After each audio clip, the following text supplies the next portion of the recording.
السلام علیکم ورحمۃ اللہ وبرکاتہ۔ مبسملا و محمدلا و مسلیا و مسلما، اما بعد، قال اللہ تبارک و تعالی فی کلامہ المجید والفرقان الحمید، اعوذ باللہ من الشیطان الرجیم، بسم اللہ الرحمن الرحیم۔ قرآن کریم اللہ تعالیٰ نے آپ کے اور میری نجات کے لیے نازل فرمایا ہے۔ پورے قرآن کریم کو پڑھیں اور سمجھیں تو اس کے لیے وقت چاہیے، لیکن اللہ تعالیٰ نے آسانی کر دی ہے، ہمیں بڑے مختصر وقت میں قرآن کا خلاصہ سمجھا دیا ہے۔ پورے قرآن کا خلاصہ سورۃ الفاتحہ ہے۔ سورۃ الفاتحہ کی 7 آیات ہیں۔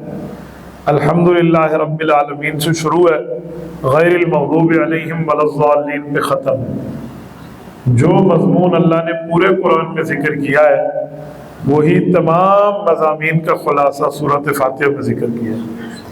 اگر سورۃ فاتحہ کی سمری، سورۃ فاتحہ کا خلاصہ، سورۃ فاتحہ کا مکمل جوس گویا کہ ہمارے سامنے ہو تو آسانی سے پورے قرآن کو سمجھا جا سکتا ہے۔ پورے قرآن کریم کے اندر اللہ تعالیٰ نے 6 مضمون کا ذکر کیا ہے۔ اگر آپ توجہ میری طرف رکھیں تو میں آپ کے ذہن میں پورے قرآن کا خلاصہ اتار سکتا ہوں۔ پورے قرآن میں 6 باتیں ہیں، 7ویں بات آپ کو نہیں ملی۔ نمبر 1 توحید کا ذکر ہے، نمبر 2 رسالت کا ذکر ہے، نمبر 3 قیامت کا ذکر ہے، نمبر 4 احکامات کا ذکر ہے، نمبر 5 ماننے والوں کا ذکر ہے، نمبر 6 نہ ماننے والوں کا ذکر ہے۔ یہ پورے قرآن کا خلاصہ ہے۔ اس کے علاوہ کوئی ایسا مضمون جو آپ فرمائیں اور ان 6 میں نہ ہو نہیں ہو سکتا۔ توحید، اللہ کی بات، اللہ کی وحدانیت، اللہ کی باتیں، اللہ کے کلام، اللہ کی صفات، اللہ کے بارے میں عقائد، سب کو یہ توحید میں آ گیا۔ دوسرا ہے رسالت، تمام رسولوں کی بات، ہمارے نبی پاک صلی اللہ علیہ وسلم سمیت تمام رسولوں کی بات کو اللہ نے ذکر فرمایا۔ تیسرا ہے قیامت، قیامت بندے کے اوپر کب قائم ہوتی ہے؟ جب بندہ مر جاتا ہے۔ من مات فقط قامت قیامت ہو، جو مر گیا قیامت قائم ہو گئی۔ تو یہ قیامت کیا حوال ہے کہ آخرت میں کیا ہونا ہے؟ وہ جنت ہے، وہ دوزخ ہے، وہ میدان محشر ہے، وہ پل صراط ہے، یا وہ حساب کتاب ہے، یا وہ قبر کے معاملات ہے۔ تو اللہ نے اس کا ذکر فرمایا۔ چوتھے نمبر پہ آپ نے ہمیں احکام دی۔ احکام کا مطلب ہے نماز کا حکم ہے، روزے کا حکم ہے، حج کا حکم ہے، زکوٰۃ کا حکم ہے، نکاح کا حکم ہے، طلاق کے احکامات کا ذکر ہے، عمرے کے مسائل کا ذکر ہے، باقی بندے نے معاشرت کیسے گزارنی ہے، اخلاق کیسے گزارنے ہیں، معاملات کیسے گزارنے ہیں، تجارت کیسے گزارنی ہے، اٹھک بیٹھک کیا ہے، آنا جانا کیا ہے، پڑوسی کے حقوق کیا ہے، ماں باپ کے حقوق کیا ہے، استاذ کے حقوق کیا ہے، شاگرد کے معاملے کیا ہے۔ یہ تمام کے تمام حقوق احکامات کہلاتے ہیں۔ یہ 4 چیزیں ہو گئی۔ 5ویں نمبر پہ اللہ تعالیٰ کی صفت ہے کہ اللہ ماننے والوں کی بات ضرور کرتے ہیں۔ اصحاب الجنہ الذین یتبعون، جنت والے، ماننے والے، اچھے لوگ، تابعدار، فرمانبردار، دلدار، حبدار، وفادار، جانثار، ان سب کا ذکر کرتے ہیں۔ اور 6 نمبر پہ جہاں پھول کا ذکر آئے تو وہاں کانٹے کی بات بھی ہوتی ہے، جہاں دن آئے تو وہاں رات کی بات بھی ہوتی ہے، جہاں روشنی ہو وہاں اندھیرے کی بات بھی ہوتی ہے۔ وَبِضِدِّهَا تَتَبَيَّنُ الْأَشْيَاءُ، تو اللہ تعالیٰ وہاں نہ ماننے والوں کا ذکر بھی کرتے ہیں۔ وہ شیطان سے لے کر فرعون تک، فرعون سے لے کر حامان تک، حامان سے لے کر قارون تک، قارون سے لے کر ابو جہل تک، ابو جہل سے لے کر عبداللہ بن ابی تک، یہ جتنے بندوں کے بارے میں کہیں اشارتاً کہیں صراحتاً قرآن میں ذکر ہے تو نہ ماننے والوں کو بھی ہے۔ تو یہ 6 باتیں پورے قرآن میں ہیں، کہیں کہیں بیان ہوئی ہیں۔ یہ 6 کی 6 باتیں اللہ نے ہمیں سورۃ فاتحہ میں عطا فرما دی۔ آپ سورۃ فاتحہ پڑھیں، سورۃ فاتحہ کی 7 آیات میں یہ 6 باتیں موجود ہیں۔ میں سورۃ فاتحہ آپ کی خدمت میں رکھ دیتا ہوں۔ یہ ایک سورت ہے، 99 نام ہے اس کے۔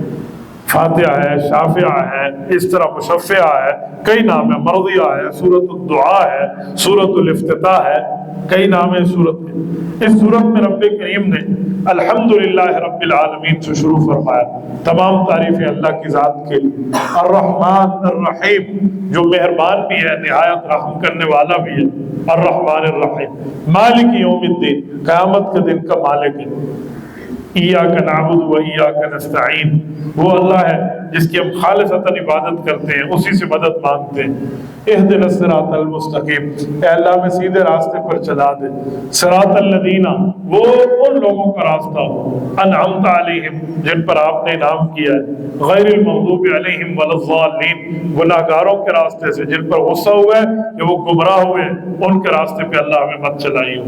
یہ قرآن کریم کی سورۃ فاتحہ کی آیات کا ترجمہ ہے۔ اب دیکھیں 6 مضمون کہا ہے، الحمدللہ رب العالمین ہو گیا، یہاں پر الرحمن الرحیم ہو گیا، تو یہ اسی طرح ایاک نعبد کے معاملات تک یہ جو ہے یہ اللہ تعالیٰ کی توحید کا ذکر ہے، اللہ کی وحدانیت کا ذکر ہے، اللہ کے اکیلے ہونے کا ذکر ہے، تو اللہ کی اپنی بات آ گئی۔ دوسری رسالت ہے، رسالت کہاں ہے؟ آپ کہیں کہ رسول کا لفظ پورے فاتحہ میں نہیں ہے، آپ کو سمجھ نہیں آئی ہے، چائے کے اندر دودھ ہوتا ہے پر نظر نہیں آتا، چھپا ہوا ہوتا ہے۔ اب میں نکال کے دکھانے لگا ہوں، قرآن کریم میں انعمت علیہم، کہ اللہ جن پر تو نے انعام کیا ان کا راستہ دکھا۔ یہ فاتحہ میں انعام کس پر ہوا؟ سورۃ النساء نے تفصیل دی ہے، انعم اللہ علیہم من النبیین والصدیقین والشہداء والصالحین وحسن اولئک رفیقا، فرمایا انعام جن پہ ہوا وہ نبی ہیں، صحابہ ہیں، شہداء ہیں، اولیاء ہیں، ان پر اللہ کا انعام ہوا ہے۔ تو انعمت علیہم میں رسالت آ گئی۔ اس کے بعد قیامت کی بات ہے، تو مالک یوم الدین، اللہ قیامت کے دن کا مالک ہے، یہ قیامت کی بات آ گئی۔ احکامات ہیں، حکم ہے اللہ سے مدد مانگو، اللہ کی عبادت کرو، تو اہدنا الصراط المستقیم بھی اور صراط الذین انعمت علیہم، اس طرح اہدنا الصراط المستقیم اور صراط الذین بھی، یہ احکام کے معاملات ہیں۔ اس کے بعد ماننے والوں کا ذکر ہے، تو انعمت علیہم میں رسالت بھی ہے اور ماننے والے بھی ہیں، چاہے وہ صحابہ ہو، چاہے شہداء ہو یا اولیاء ہو، اور نہ ماننے والوں کا ذکر غیر المغضوب علیہم ولا الضالین میں، جو گمراہ ہوئے ہیں اور ناکام ہوئے ہیں، جن پر اللہ کا غضب ہو۔ تو جو 6 مضمون پورے قرآن میں تھے وہی 6 باتیں سورۃ فاتحہ میں، اس لیے کہتے ہیں سورۃ فاتحہ قرآن کا خلاصہ ہے، ام القرآن ہے، قرآن کی سمری ہے۔ قرآن کریم میں اس میں پوری ترتیب موجود ہے۔ قرآن کریم نے سورۃ فاتحہ کو نام دیا ہے، فرمایا یہ سورۃ فاتحہ کیا ہے؟ وَلَقَدْ آتَيْنَاكَ سَبْعًا مِّنَ الْمَثَانِي وَالْقُرْآنِ الْعَظِيمِ، اے محبوب مصطفیٰ سورۃ فاتحہ صرف آپ کو ملی ہے، یہ اور کسی کو نہیں ملی۔ تورات میں سورۃ فاتحہ نہیں ہے، انجیل میں سورۃ فاتحہ نہیں ہے، زبور میں سورۃ فاتحہ نہیں ہے، باقی صحائف میں سورۃ فاتحہ نہیں ہے، صرف سورۃ فاتحہ قرآن میں ہے۔ حضور کا اعزاز ہے، اکرام ہے، انعام ہے، درجہ ہے، حیثیت ہے، ویلیو ہے، مرتبہ ہے، رتبہ ہے پاک پیغمبر کا کہ انہیں سورۃ فاتحہ جیسا اعزاز ملا، سورۃ فاتحہ جیسا اکرام ملا، سورۃ فاتحہ جیسا رسول اللہ صلی اللہ علیہ وسلم کے سر پہ تاج سلطانی رکھا، سورۃ فاتحہ جیسی نبوت کے کندھوں پر اللہ تعالیٰ نے تمغے لگائے۔ یہ ہمارے پاک پیغمبر کا اعزاز ہے۔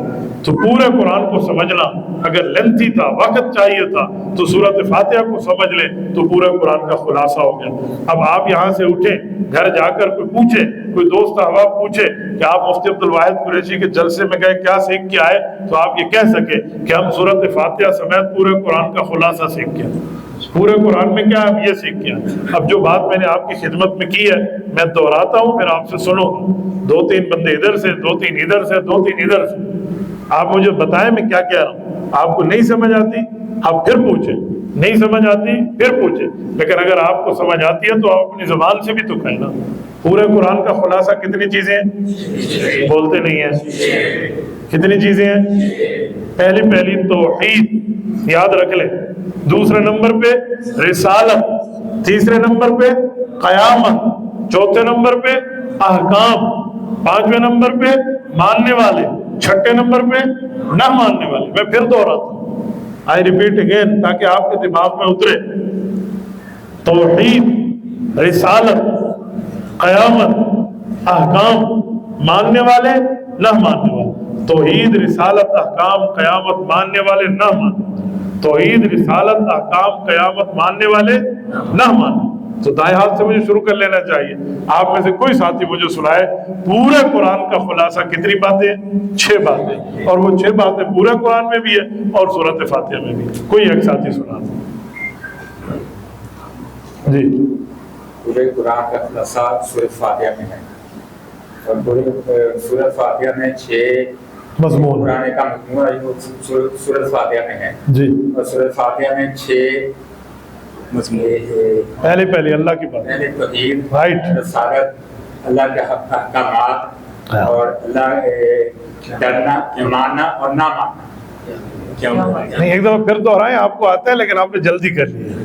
توحید، رسالت، قیامت، احکامات، احکام، ماننا اور نہ ماننے والے۔ جزاک اللہ، آپ سنا۔ توحید، رسالت، احکامات، قیامت، ماننے والے اور نہ ماننے۔ جزاک اللہ جی۔ توحید، رسالت، قیامت، احکامات، ماننے والے اور نہ ماننے۔ جزاک اللہ۔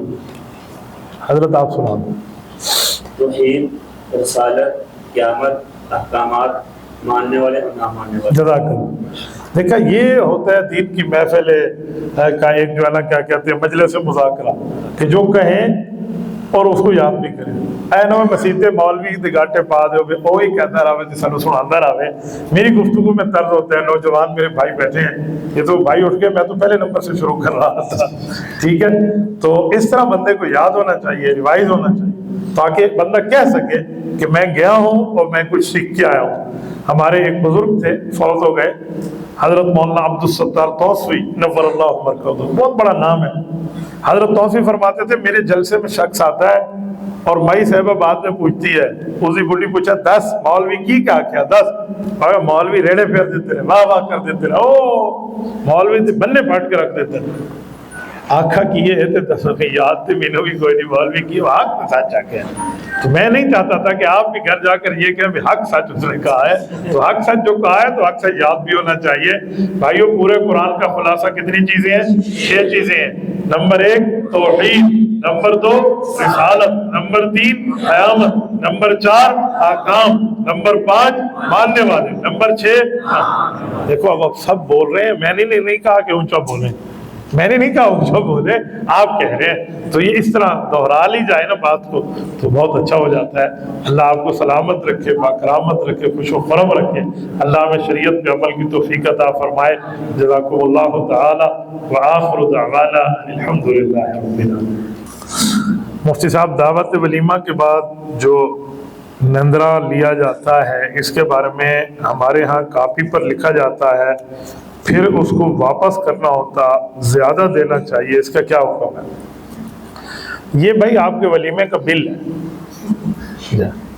ہوٹل ہوتے ہیں نا، ہوٹل والے پھر بھی نرمی کرتے ہیں، کھانا پہلے کھلاتے ہیں اور بل بعد میں لیتے ہیں۔ اور یہ جو نوتا اور یہ نندرا مندرا ہے نا، یہ اتنے ظالم ہیں کہ یہ کھانا بعد میں کھلاتے ہیں، بل پہلے لیتے ہیں۔ 100% ولیمہ اس بندے کا ضائع جس نے یہ لعنت والا کام کیا۔ ولیمہ ہے عبادت، میرے پاک نبی نے فرمایا اولم ولو بشات، اور جس نے یہ لینا دینا کر لیا اس کا صدقہ تو ختم، وہ تو پیسوں کے لین دین کے چکر میں کر رہا ہے نا، اور پھر اس نے اپنے ولیمے کو ضائع کیا۔ اور جب ولیمہ ضائع ہو گیا تو حدیث میں ہے ایک ہوتا ہے خیر الولیمہ جو اللہ کے نام پہ کھلایا جائے، ایک ہوتا ہے شر الولیمہ جو اپنے فوائد کے لیے کھلایا جائے۔ تو شر الولیمے کی وجہ سے پھر رشتے کامیاب نہیں ہوتے، ساری زندگی میاں بیوی لڑتے رہتے ہیں، آخر میں اللہ معاف کرے مولوی دے کل جا کے مہر لوانی پہ دیا، آج بھی طلاق ہو گئی ہے، دسو ہوئی ہے کہ نہیں ہوئی۔ میں اللہ کے گھر میں بیٹھا ہوں، یہ حالت ہے میری۔ کرونا میں 2 بیویاں فوت ہو گئی تھی، کل ملا کر میری 6 بیویاں ہیں۔ اس وقت میری ایک نکاح میں 4 بیویاں ہیں۔ ان 6 نکاحوں میں کسی ایک نکاح میں نوتا اور نندرہ کی رسم نہیں تھی، کوئی ولیمے میں یہ سلام ولامی کے پیسے نہیں تھے۔ میں لعنت زدہ سمجھتا ہوں، اس کو غلط سمجھتا ہوں، گناہ سمجھتا ہوں، رسم اور رواج سمجھتا ہوں۔ جس نے کیا ہے اس کو اللہ سے توبہ کرنی چاہیے، الٹا دلیلیں دیتے ہیں ایسی دتا سی سانو دیو۔ ایک بندے نے کہا میں نہیں کرتا، اس نے کہا ابھی تک لیتے رہے، اب ابھی نہیں دیتے، یعنی وہ اس وجہ سے تمہاری وجہ سے گناہ کرتا رہے۔ بھائی تو ایسا کچھ بھی نہ کریں، یہ گناہ کی رسم ہے، غلط ہے، اس کو 100% چھوڑ دینا چاہیے۔ مفتی صاحب نماز جنازہ پڑھتے ہیں، اس کے بعد دعا کرنے میں کیا حرج ہے؟ تو نماز جنازہ خود دعا ہے، نماز جنازہ کے بعد دعا سے ہم نے کبھی منع نہیں کیا۔ آپ قبر پہ جائیں، نماز جنازہ کے بعد آپ دعا مانگیں، کس نے منع کیا آپ کو؟ حضور پاک علیہ السلام نے نماز جنازہ کے بعد قبر پہ جا کے دعا مانگی ہے۔ مسئلہ یہ ہے جو فوراً مانگ کے چلے جاتے ہیں نا، اس پر علماء منع کرتے ہیں، اجی فوت شدہ کے ساتھ یاری پوری نبھاؤ، قبر تک جاؤ نا اس کے ساتھ، سلام پھیر کے بھاگ گئے، یہ کون سی یاری ہوئی؟ تو اس لیے وہاں جائے، حضور نے یہاں سلام پھیرا، قبر پہ جا کے دفن کیا، دفن کے بعد دعا مانگی، تو بالکل جائز ہے، حضور والی ترتیب پہ آئے نا۔ آدھے راستے جو بندہ کھسک جاوے تو پھر کہ جی میں دین کے لیے کر رہا ہوں، تو اس معاملے میں بندہ اپنے آپ کو دیکھ لے کہ دل میں صحابہ کو بغض ہے، ان کا جنازہ پڑھنا چاہیے۔ جو میری ماں کو گالیاں دے میں اس کے ساتھ نہیں چلتا، جو مومنوں کی ماں کو گالیاں دے آپ اس کے ساتھ چلتے ہیں۔ جو نبی کے صحابہ یا نبی کی اہل بیت کو غلط کہتے ہیں وہ اپنے ایمان پہ رندہ چلا رہا ہے، یا تو اس سے یاری رکھے نہیں، رکھنی ہے تو پھر اس کو دین کی طرف لائیں، یاری رکھنی ہے تو رکھیں لیکن اس کو دین کی طرف لائیں۔ یاد رکھیں اس پانی میں چھلانگ لگاؤ جہاں آپ تیر سکتے ہو، جہاں نہیں تیر سکتے ہو تو چھلانگ لانے کی لوڑ ہی کوئی نہیں، پھر اس یاری کا فائدہ۔ مفتی صاحب اتنی لوگوں کے پیچھے نماز کا کیا حکم ہے؟ بھائی جب آپ مانتے ہیں کہ جس ڈبے میں پیٹرول نہ ہو وہ منزل مقصود تک چل کے ہمیں نہیں پہنچاتی گاڑی، تو آپ کیوں غلط عقیدے والوں کے پیچھے جاتے ہیں؟ صحیح عقیدے والوں کے پاس جائیں۔ عالم دین کی اقتداء چھوڑ کے غیر عالم، دیکھیں عالم دین اور غیر عالم کی بات نہیں ہے، صحیح عقیدہ ہو تو نماز پڑھ لیں، عقیدہ خراب ہو تو پھر اپنی ترتیب دیکھیں۔ وفات کے بعد 40ویں اور کل شریف کی بات دیکھیں، وفات ہوئی ہے حضور علیہ السلام کے دور میں صحابہ کی، نبی علیہ السلام نے اگر یہ کام کیے ہیں تو ہم کر لیتے ہیں، کوئی ثبوت تو ہوگا کہ نبی علیہ السلام نے کل پڑھے ہو، نبی علیہ السلام نے 40واں فرمایا ہو تو ہمیں ضرور کرنا چاہیے، پھر ثواب کا کام۔ اور اگر نبی پاک سے، صحابہ سے، اہل بیت سے، اولیاء اللہ سے یہ ثابت نہیں ہے تو پھر ہمارا رسم و رواج ہو سکتا ہے، دین نہیں ہو سکتا۔ دین کے لیے ضروری ہے کہ اللہ رسول کی طرف سے ثابت ہو نا، تو پھر تو بندہ کر لے، ہماری تحقیق میں یہ اللہ رسول سے ثابت نہیں ہے۔ مفتی صاحب قرآن کی آیات ہی پڑھی جاتی ہیں، پڑھنا کوئی گناہ تھوڑی ہے، میں سمجھتا ہوں بھائی قرآن پڑھا جاتا ہے، میں نے تھوڑی کہا کہ سینما میں جایا جاتا ہے، لیکن مجھے ایک بات بتائیں، صبح کی نماز کی کتنی رکعتیں ہیں؟ فرض کی کتنی ہے؟ 2 رکعتوں میں کتنے سجدے ہیں؟ ٹھیک ہے، آپ 5 کیا کریں گے، 5 سجدے کریں یار، اس میں سبحان ربی الاعلیٰ پڑھا جائے گا، کوئی گانا تھوڑی پڑھا جائے گا، ایک سجدہ اور پڑھا لیں، کیوں نہیں پڑھاتا؟ دین کا کام ہے۔ آپ مجھے کہہ رہے ہیں یہ قرآن پڑھا جاتا ہے کوئی گناہ نہیں ہے، میں کہتا ہوں سجدے میں بھی سبحان ربی الاعلیٰ پڑھا جاتا ہے کوئی گناہ نہیں ہے، 5واں سجدہ کریں، آپ کہیں گے ہم نہیں کرتے، حضور نے نہیں کیا، تو یہ کام بھی حضور نے نہیں کیا میرے بھائی۔ آپ یہ دلیل نہیں دے سکتے کہ اس میں دین کی چیز پڑھی جاتی ہے۔ مجھے بتائیں اذان شروع کہاں سے ہوتی ہے، ختم کہاں پہ ہوتی ہے؟ کس پہ؟ کیوں؟ محمد رسول اللہ کے پڑھ لو نا، کلمہ تو پورا پڑھنا چاہیے تھا، ادھا کیوں پڑھیا؟ اذان ختم لا الہ الا اللہ پہ کیوں کی ہے؟ کہ لا الہ الا اللہ محمد رسول اللہ پڑھیں گے، کیوں؟ محمد رسول اللہ پڑھنا گناہ ہے؟ نعوذ باللہ، حضور رسول نہیں ہے پھر کیوں نہیں پڑھتے؟ حضور نے حضرت بلال کو نہیں سکھایا ادھر، تو یہ بھی حضور نے ہمیں نہیں سکھایا، نہیں سکھایا۔ تو ایک میں بات تو پوری کر لوں، اللہ آپ کو خوش رکھے، آپ کو وقت دوں گا۔ جہاں نبی پاک علیہ السلام نے سکھایا تو اس چیز کو ہم دین سمجھ کے کیسے کریں؟ کوئی کرتا ہے تو اسے کہ بھائی آپ کی ترتیب ہے، اللہ رسول کی ترتیب نہیں ہے۔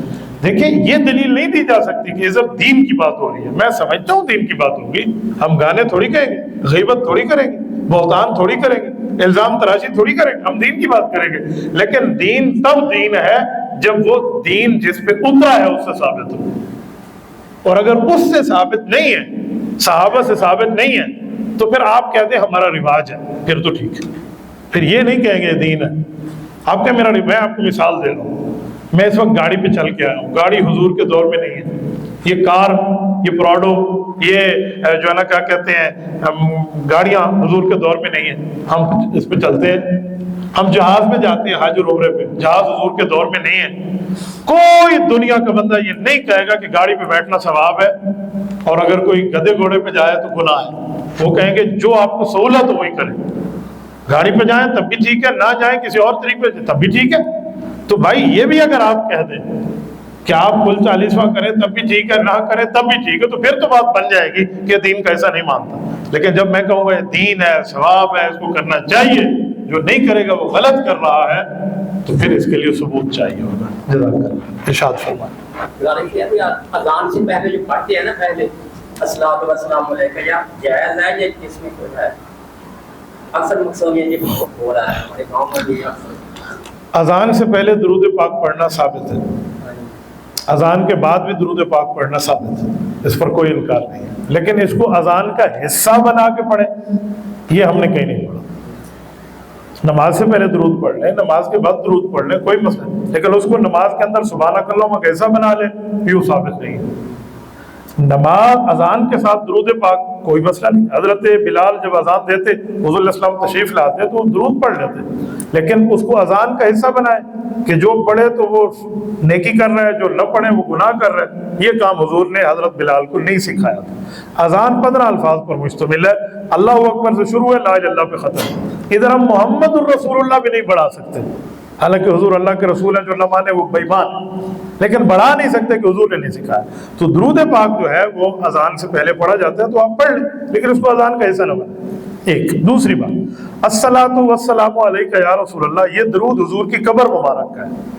جب اللہ تعالیٰ آپ کو مدینہ طیبہ لے جائے، آپ سرکار کی قبر مبارک پہ جائیں، ادھر درود پڑھنے کی توفیق ہو تو ادھر درود پڑھیں، الصلاۃ والسلام علیکہ یا رسول اللہ، آپ درود پڑھیں، کوئی اعتراض نہیں ہے، کیونکہ ہمارا عقیدہ اور نظریہ ہے کہ نبی علیہ السلام قبر مبارک کے قریب سے سلام سنتے ہیں اور مسلمان کو اس کا جواب بھی عطا فرماتے ہیں۔ نبی پاک صلی اللہ علیہ وسلم کو وہاں سلام پڑھیں، لیکن یہ آپ اس کو اذان کا حصہ بنا دیں، یہ لفظ اذان کا حصہ نہیں ہے۔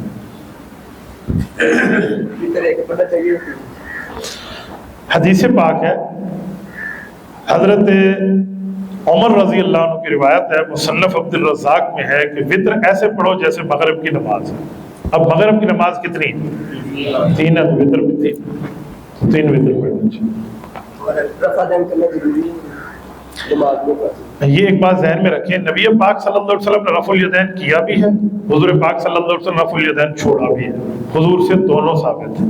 اب کوئی بندہ کرتا ہے، جو نہیں کرتا اس کو برا نہیں کہتا، ہم کہیں گے ٹھیک ہے، کوئی نہیں پرابلم، یہ دین پہ کام کر رہا ہے۔ لیکن جو آدمی خود کرے اور جو نہیں کرنے والا وہ بھی تو حدیث پہ عمل کر رہا ہے، اس کو کہے تو غلط ہے، تو یہ پڑھنے کی بات ہے۔ ہم نے کبھی بھی نہیں کہا کہ جو بندہ رفع الیدین کرتے اس کی نماز نہیں ہوتی، یہ ہم نے کبھی نہیں کہا۔ ہمارے اوپر اعتراض ہوتے ہیں، تسی نہیں کرتے تو اڈی نہیں ہوتی، حالانکہ حضور سے کرنا بھی ثابت ہے، چھوڑنا بھی ثابت ہے۔ جب نبی سے دونوں کام ثابت ہیں تو پھر ایک کو ٹھیک کہتے ہیں، ایک کو غلط کہتے ہیں، یہ غلط ہے۔ اب رہ گئی بات کہ حضور پاک کا آخری عمل کیا تھا، کرنا یا چھوڑنا؟ حضور نے رفع الیدین کیا، آخری عمل کیا تھا، کیا یا چھوڑا؟ جب ہے دونوں دین کی باتیں تو پوری شریعت کی باتیں متفق ہیں کہ حضور نے شروع میں کیا، آخری زندگی میں چھوڑ۔ تو ہم یہ کہتے ہیں جسے حضور چھوڑ دیا ہم کیوں کریں؟ تو بس اتنی سی بات۔ لیکن ہم نے کبھی کرنے والوں پہ رد نہیں کیا، کبھی اس کو نہیں کہا کہ تو کر رہا ہے تیری نماز نہیں ہوتی۔ تو اس لیے اعتراض نہ کریں، کوئی کرنا چاہتا ہے کرتا رہے، لیکن جو نہیں کرتا اسے بے نمازی کا فتویٰ نہ دیں۔ اگر 4 فرض نماز کی 6 رکعت پڑھا دی جائے تو کیا نماز ہو جاتی ہے؟ بیٹا جب 6 رکعت آپ پڑھیں گے نا، 2 صورتیں ہوں گی، ظاہری بات ہے آپ بھول کے پڑھیں گے، 4 کے بعد آپ بھولیں گے تو 6 پہ جائیں گے نا۔ تو اگر آپ نے 4 رکعت کے بعد قادہ کیا، اشہد اللہ الہ الا اللہ عبدہ ورسولہ پڑھ کے آپ اٹھ گئے، آپ نے سمجھا بھی 2 ہوئی ہیں، ہوئی 4 تھی، آپ نے قادہ کیا، اس کے بعد آپ نے ایک رکعت پڑھ لی، پھر یاد آئے تو 5ویں ہو گئی، اب آپ 6ٹھی ساتھ میں لا لیں، ٹھیک ہے، سلام پھیر دیں، آپ کی پہلی 4 ہو گئی، 2 نفل ہو گئے۔ اگر آپ نے 4تھی رکعت کے بعد یہ عبدہ ورسولہ تک تحیات نہیں پڑھی تھی، آپ ڈائریکٹ ہی 5ویں پہ کھڑی ہو گئے تھے، پھر آپ کی 6 کی 6 نہیں، 6 100 پڑھ لو، ایک بھی نہیں ہوئی، کیونکہ آپ نے نماز کے معاملے کو کسی ٹھکانے ہی نہیں لگایا، تو اس وجہ سے وہ نماز دوبارہ پڑھنی۔ 4 رکعت والی نماز، اس میں 3 رکعت پڑھی، 3 رکعت کے بعد سلام پھیر لی، اس کے بعد نمازیوں کے ساتھ نماز کے منافی باتیں کر لی، تو پھر آیا اس کے بعد 1 رکعت ہی پڑھی جائے گی یا 4 دوبارہ پڑھی جائیں گی؟ اگر وہ 1 والی ہے، اس میں روایت کو حضرت ذوالیدین والی پیش کرتے ہیں کہ وہ انہوں نے اس طرح سے یہ سارا معاملہ ہوا، آپ صلی اللہ علیہ وسلم گھر چلے گئے، اس کے بعد آ کے 1 پڑھائی، تو یہ سارا معاملہ پیش کرتے ہیں۔ نبی علیہ الصلوۃ والسلام کی حدیث ہوتی ہے، ایک حضور کی سنت ہوتی ہے۔ ہم ہر حدیث پہ عمل کرنے کے پابند نہیں ہیں، میرا لفظ ذہن میں رکھنا، ہر سنت پہ عمل کرنے کے پابند ہیں۔ ہر حدیث ہمارے لیے قابل احترام ہے، لیکن ہر سنت ہمارے لیے قابل احترام بھی ہے، قابل عمل بھی ہے۔ آپ کو کہے نا حدیث میں، اسے کہا یہ حدیث سنت بھی ہے یا نہیں ہے؟ میں آپ کو ایک بات بتاتا ہوں، قبلہ کس طرف ہے؟ اس وقت میری کمر کی طرف۔ کیا حدیث نہیں ہے کہ حضور نے 17 مہینے شمال کی طرف منہ کر کے نماز پڑھی؟ حدیث ہے، آپ پڑھ لیں، پڑھیں گے؟ کیوں؟ یہ حضور کی سنت نہیں ہے، چھوڑ دیا تو۔ یہ جو دوست آپ کو حدیث سناتے ہیں نا، کیا حدیث میری سر آنکھوں پہ؟ میرے نبی نے کبھی نہیں فرمایا علیکم بحدیثی، تمہارے اوپر حدیث پہ عمل لازم ہے۔ میرے نبی نے فرمایا علیکم بسنتی، تمہارے اوپر سنت پہ عمل لازم ہے۔ کیا یہ کام حضور کی سنت ہے؟ سنت ہے، ثبوت دکھا دے، میں کر لوں گا۔ جب سنت نہیں ہے، حدیث ہے، قابل احترام ہے، سر آنکھوں پہ ہے، جو حدیث کا انکار کرے وہ بے ایمان ہے، لیکن عمل اس پہ کریں گے جو حدیث سنت کے درجے میں ہوگی۔ سمجھ گئے؟ اسی لیے کسی حدیث کے پیش کرنے پر آپ پریشان نہ ہوا کریں، اس کے لیے پوری ترتیب بھی موجود ہے نا۔ اب دیکھیں، ہر پر والی چیز پنکھا تو نہیں ہے۔ اب آپ کہیں اس کے بھی 3 پر ہیں، کبوتر کے 2 پر ہیں، وہ تو اس سے زیادہ اڑ رہا ہے، تو کبوتر پنکھا تھوڑی ہے، جو پنکھا کبوتر تھوڑی ہے۔ پر جس کے ہو ضروری نہیں ہے وہ چیز پنکھا ہو، پر والی چیز کوئی اور بھی ہو سکتی ہے۔ جی، حدیث اور سنت میں سادہ سا فرق یہ ہے۔ حدیث اور سنت میں سادہ سا فرق، بنیادی بات یہ ہے کہ سنت اس حدیث کو کہتے ہیں جس پر حضور نے پوری امت کو چلانے کا حکم دیا اور صحابہ اس پر چلے۔ الطریقۃ المسلوکۃ فی الدین، دین میں وہ راستہ رواج پکڑ کے عمل درآمد ہو گیا، اس حدیث کو سنت کہتے ہیں۔ اور جو صرف بیان ہو، باقی اس پہ عمل نہ کریں، یا 1-2 وقت کی بات ہو، اسے حدیث کہتے ہیں۔ جی بھائی، یہ جنازہ جو پڑھتے ہیں، پہلے حدیث وغیرہ پڑھاتے ہیں، آیا کہ وہ اس میں کوئی گنجائش ہے یا دوبارہ پڑھنا چاہیے؟ اس میں جنازہ ہو جاتا ہے، ہو جاتا ہے۔ گاڑی کے بجائے صاحب دیکھا جائز ہے کہ نہیں؟ دیکھیں بیٹا، شوق تو بندے کو ہوتا ہے، جو داڑھی موڑتا ہے کہ میں بھی اذان دوں، شوق تو اس کو بھی ہوتا ہے۔ اگر اس کو یہ شوق ہو کہ میں نماز پڑھاؤں تو نماز پڑھا سکے گا؟ تو ہم اتنی بات تو مانتے ہیں کہ جس کی داڑھی سنت کے مطابق ہے، اس کو نماز پڑھانے کا اجازت کا معاملہ نہیں ہے، تو اسے اذان کی بھی اجازت نہیں ہے۔ یہ ذہن میں رکھیں، یہ نماز کی ہی ترتیب ہے۔ اسی لیے کوئی بندہ چاہتا ہے کہ میں نماز اذان دوں، تو اس کو چاہیے یہ اپنی شکل بھی ویسے بنائے جیسے کہ حضور علیہ الصلوۃ والسلام کا طریقہ ہے۔ تو اسی لیے بعض علماء تو اتنی سختی کرتے ہیں کہ جس نے داڑھی کے بغیر اذان دی، دوسرے کو تو اذان دے، تاکہ اس بندے کو یہ احساس ہو کہ یار میں یہ کام غلط کر رہا ہوں۔ اس میں کوئی مولوی صاحب کا لینا دینا نہیں ہے۔ اے نہیں بھائی عزیز شان بیٹھے ایسا کہ داڑھی منڈے اذان دیتی ایسی نہیں منتے، یہ ان کی اور میری کیا حیثیت ہے؟ یہ کام تو اللہ کے رسول کا معاملہ ہے۔ تو جب شریعت گنجائش نہیں دیتی تو اس لیے اس پر تھوڑی سی مضبوطی دکھانی چاہیے کہ اس طرح اجازت نہ دے۔ داڑھی ایک فٹ سے بیچ سے کم ہے تو وہ اذان دے۔ فرق ہے مولانا، داڑھی ایک مٹھی والا جو مسئلہ ہے نا، اس کو سمجھ جائے۔ داڑھی ایک مٹھی کا یہ مطلب نہیں ہے کہ جس بندے کی داڑھی نکل رہی ہے، ابھی اتنی نکلی ہے، اسے کہ تیری مٹھی نہیں ہوئی تو نماز نہیں پڑھ سکتا، نہیں۔ مٹھی کا مسئلہ اس کے ساتھ ہے جو کاٹنے والا ہو، جس نے مٹھی سے چھوٹی کاٹ دی ہے نا، یہ بندہ اس معاملے میں گیا۔ جس نے ابھی نہیں کاٹی، اس کے 4 بال بھی نکلے ہیں، لیکن اس کی نیت ہے کہ میں نکلے گی میں پوری رکھوں گا، اس کے پیچھے نماز بھی ہوتی ہے، اس کی اذان بھی ہوتی ہے۔ ایک مٹھی کم از کم اس کے لیے جو کاٹنے کے معاملات۔ آپ جتنے دوست بیٹھے ہیں جن کی داڑھی مبارک نہیں ہے، میں کوئی آپ پہ اعتراض نہیں کر رہا، آپ کو درد دل سے ایک بات عرض کر رہا ہوں، اتنی بات مان لیا کرے کہ یہ گناہ ہے، اللہ مجھے عمل کی توفیق دے، اتنا مان لیا کرے۔ اگر آپ یہ بھی نہیں مانیں گے نا، کوئی بندہ گناہ کرے اور اس کو گناہ نہ مانے، اللہ معاف کرے، اسلام سے بھی گیا، نکاح سے بھی گیا، تو گناہ کو تو گناہ ماننا چاہیے کہ یار گناہ ہے، غلطی ہے، اللہ مجھے اس سے توبہ کی توفیق عطا فرمائے، تو ایسے آدمی کو اللہ یقیناً توبہ کی توفیق عطا فرمائے۔ مولانا یہ امام جب نہیں ہوتا، دوسرا کوئی آدمی نماز پڑھاتا ہے، آیا اس وقت ایک چاہے وہ حافظ قرآن ہے یا اس نے 10 پارے کیے 10 پارے کیے، وہ نماز پڑھائے یا دوسرا کوئی بڑا آدمی پڑھائے، یہ ضروری ہے؟ اچھا، یہ کہنا چاہ رہے ہیں کہ امام نہیں ہے، جو پیچھے نائب ہے، تو 2 بندے ہیں، ایک ہے عمر میں بڑا ہے لیکن وہ قرآن کا حافظ نہیں ہے، ایک ہے عمر میں چھوٹا ہے لیکن وہ حافظ ہے، اس کو علم ہے، تو یہ پڑھائے۔ دیکھیں اس پر بنیادی فرق سمجھیں، نائب امام وہ بندہ ٹھہرے جس بندے کی عمر کم از کم 15 سال ہو، یا وہ 15 سال سے کم ہو تو بالغ ضرور ہو، چاہے وہ حافظ ہو یا نہ ہو۔ اگر بندے موجود ہیں، ایک ان میں حافظ ہے ایک غیر حافظ ہے، دونوں داڑھی والے ہیں ماشاءاللہ، تو حافظ کو ترجیح ہے کیونکہ قرآن پڑھا ہوا ہے۔ اسی طرح ایک حافظ ہے ایک قاری ہے، قاری کو ترجیح ہے۔ اسی طرح ایک قاری ہے حافظ ہے اور ایک تگڑا عالم ہے، تو عالم کو ان دونوں پہ ترجیح ہے۔ دیکھو صحابہ کرام میں محدث تھے حضرت ابو ہریرہ، قاری تھے حضرت ابی بن کعب، لیکن تگڑے عالم تھے ابو بکر صدیق۔ حضور نے امام کسے بنایا؟ حضرت ابو بکر۔ تو یہاں عالم کو ترجیح ہے، عالم نہ ہو حافظ اور قاری ہو وہاں قاری کو ترجیح ہے، اور کوئی نہ ہو صرف حافظ ہو وہاں حافظ کو ترجیح ہے۔ تو اسی لیے بہتر ہے اس ترتیب پر بندہ امامت کے معاملات کو دیکھے۔ مفتی صاحب کافی سارے لوگ انجینئر مرزا کا بیان سن رہے ہیں، نوجوان نسل انہیں بارے میں جیسے سوچے انجینئر آج کل سنن چھوڑ گئے، یہ کہہ رہے ہیں انجینئر مرزا کو سنتے ہیں۔ میں تو سنجیدہ محفل میں ایسے بے وقوف کو ذکر بھی نہیں کرتا۔ دیکھیں ایک بات سنیں، آپ ہر اس آدمی کا بیان سنیں، اس پہ عمل کریں جو اس فیلڈ کا ماہر ہو، جو اس فیلڈ کا ماہر ہو۔ کبھی بھی آپ موچی سے جا کر دوائی نہیں لیں گے، کہیں گے موچی کا کام ہے جوتیاں سینا، اس کا کام جوتی سینا ہے، اس کا کام دوائی دینا نہیں ہے۔ چاہے موچی آپ کے سامنے 100 قسمیں اٹھائے نا کہ مجھ سے اپنے گردے کا آپریشن کرا رہو، میری رمبی سرجن کے کٹر سے تیز ہے، آپ پھر بھی نہیں کرائیں گے۔ کیوں؟ تو موچی ہے، تو ڈاکٹر نہیں، تو گردہ میرا کام کر کے تو میری زندگی پوری کر دینی ہے۔ کیوں؟ میری جان کا مسئلہ ہے۔ تو میرے بھائی جب جان کا مسئلہ ہے تو آپ اتنی احتیاط کرتے ہیں، تو دین سننا تو ایمان کا مسئلہ ہے، ایمان جان سے بہت زیادہ ہوتا ہے۔ اس لیے دین سننے کے لیے کوالیفائڈ، جیسے جان کے لیے ڈاکٹر دیکھا تھا، دین کے لیے کوالیفائڈ عالم دیکھا۔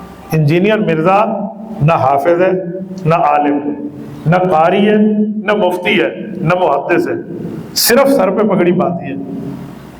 اس سے کسی نے پوچھا آپ کون سی پگڑی پہنتے ہیں؟ اس نے کہا کدی دھوتی پا لیتا تو کدی پگڑی پا لیتا۔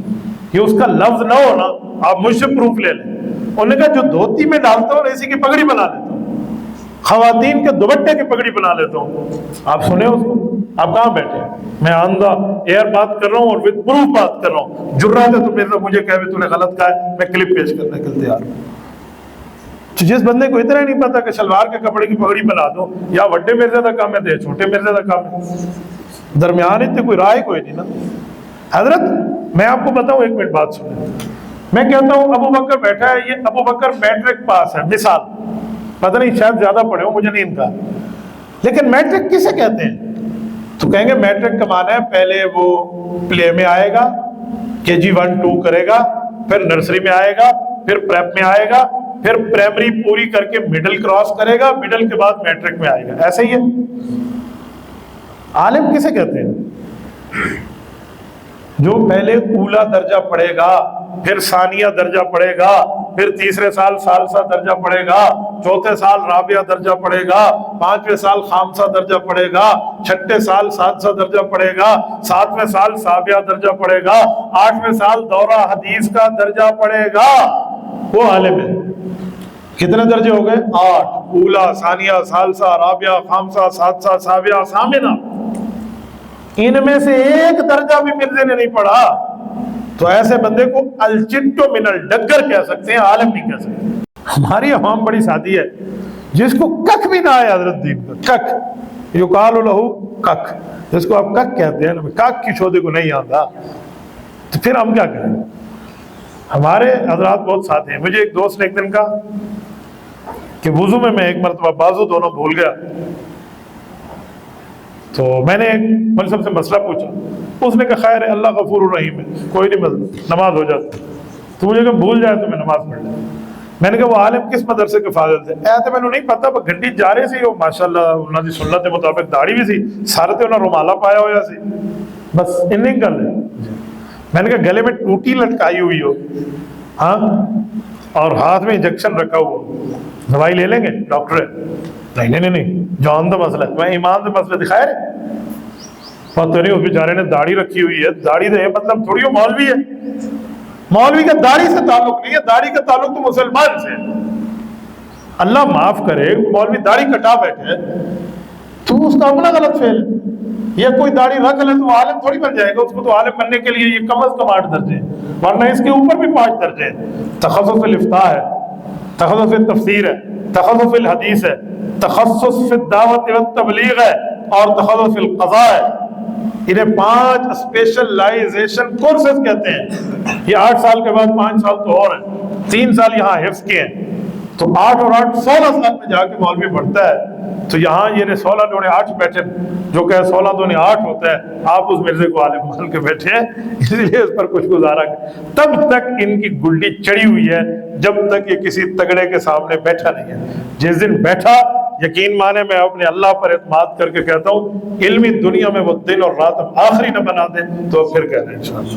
اسے پتہ ہے میری گلڈی تب تک اڑی ہوئی ہے جب تک میں بیٹھا نہیں ہوں، اس لیے اسے بیٹھنا نہیں۔ مجھے منت کر کے کہا اپنے شاگرد کے واسطے سے، یہ میں آپ کو کورونا سے 1-2 سال پہلے کی بات کرنے لگا ہوں، کہ مجھے میری امی نے روکا ہے کہ مناظرہ نہیں کرنا۔ میں خاموش ہو گیا، ورنہ میرا جی تو چاہتا تھا کہ میں کہوں تیرا تو عنوان ہے کہ ماں تو شاہ ہی کوئی نہیں، ہاں بابا تو شاہ ہی کوئی نہیں۔ ایک مولوی نے بڑی اچھی بات کی، اس نے کہا تیرا بابا شاہ کوئی نہیں، میں اپنے بابے نو گلا۔ عجیب معاملہ دنیا میں سمجھا رہے ہیں لوگ، عجیب معاملات بتا رہے ہیں۔ کوئی اور بات کرے کسی کام کے بندے کی۔ جو ہاتھ کھا کر دعا مانگتے ہیں، حدیث کا اس کا وجود دیا، اس کے اوپر عمل اہل حدیث کرتے ہیں؟ نہیں، اہل حدیث تھوڑی کرتے ہیں، اس پہ تو عملی بھی کرتے ہیں۔ شیخ سدیس ہاتھ اٹھا کے مانگتے ہیں، کیا کہیں گے آپ پہ؟ اتنی سختی نہ کریں نا اس مسئلے سے۔ مفتی صاحب، مولانا فضل الرحمان صاحب، علماء عالم دین، لوگوں کو احترام کرنا چاہیے۔ کافی سارے لوگ انہیں گالی طنز کرنا، یہ بارے تھوڑا جائے۔ نہیں، اب تو مولانا فضل الرحمان صاحب کو وہ لوگ بھی ماننے لگ گئے ہیں جو مولانا کے خلاف بولتے تھے، اب تو وہ بھی پیچھے ہاتھ باندھ کے پڑھتے ہیں۔ اب ایسا مسئلہ نہیں، اب حکومت بھی مولانا کے در پہ بیٹھی ہے، اپوزیشن بھی مولانا کے در پہ بیٹھی ہے، تو انہیں پتہ ہے اس کے خلاف تقریروں میں تو بول لیں گے، لیکن ثبوت ان کی کرپشن کے ان کے پاس نہیں ہے۔